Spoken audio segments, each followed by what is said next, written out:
પાટણ પત્રકાર સ્વાભિમાન સંઘની રચના સાથે પાટણની પ્રભુતાને ઉજાગર કરવા બેઠક મળી. પાલિકા પ્રમુખના અધ્યક્ષપદે મળેલ બેઠકમાં પાટણના વિકાસ માટે મુક્ત મને વિચાર વિમર્શ કરાયો.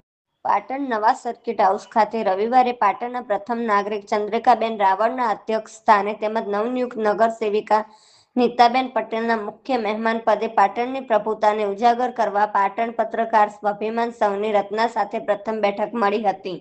આ બેઠકમાં પાટણના પ્રાચીન સમયને યાદ કરતા ભારત વર્ષમાં પાટણની પ્રભુતાનો ઇતિહાસ આજે પણ અમર અને અકબંધ છે, પરંતુ સમયની સાથે ઘણો બધો ઇતિહાસ ભૂલાયો પણ છે. આજની આ બેઠક નવા સર્કિટ હાઉસ ખાતે સુંદર વિચાર સાથે મળી અને પાટણની પ્રભુતાને ફરી ઉજાગર કરવા સૌએ એક સાથે કમર કસવાના સંકલ્પ સાથે પાટણના ભૂલાયેલ ઇતિહાસ અને તેના અમર પાત્રો સાથે શહેરના વિકાસની ભૂલાયેલી વાતો સાથે પાટણના પ્રેરણા પુરુષ જે આજે ભૂલાયા છે તે માટે સૌએ દુઃખની અનુભૂતિ કરી પાટણ પત્રકાર સ્વાભિમાન સંઘના વડપણ હેઠળ આ પાટણની પ્રભુતાની ગૌરવ ગાથા ઉજાગર કરવા સૌએ કટિબદ્ધતા વ્યક્ત કરતા ઉપસ્થિત સૌએ તેને સુંદર પ્રતિસાદ સાથે વધાવ્યો હતો.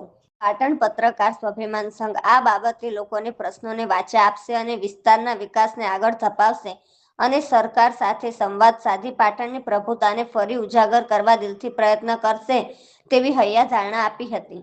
આજની આ બેઠકમાં પૂર્વ નગરસેવક પ્રહલાદભાઈ રાવળ, ખાણ ખનિજ વિભાગ પાટણના રિટાયર્ડ અધિકારી પરેશભાઈ પટેલ, વરિષ્ઠ પત્રકાર સેવંતીભાઈ સોની, ખેગારભાઈ યોગી, યશપાલ સ્વામી, ભરતભાઈ ચૌધરી, હિતેશભાઈ પરીખ, પીઆઈ ઠક્કર, રાજુભાઈ ઠક્કર, જેણુભા વાઘેલા, કમલેશભાઈ પટેલ, જયેશ ગજ્જર, રાજુભાઈ પટેલ, દિલીપભાઈ ઓઝા, જનકબેન ઓઝા સહિત પાટણના દૈનિક, સાપ્તાહિક અને ઇલેક્ટ્રોનિક તેમજ વેબ મીડિયા પત્રકારો મિત્રો મોટી સંખ્યામાં ઉપસ્થિત રહ્યા હતા.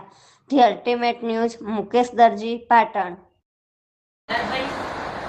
પાટણ નગરપાલિકા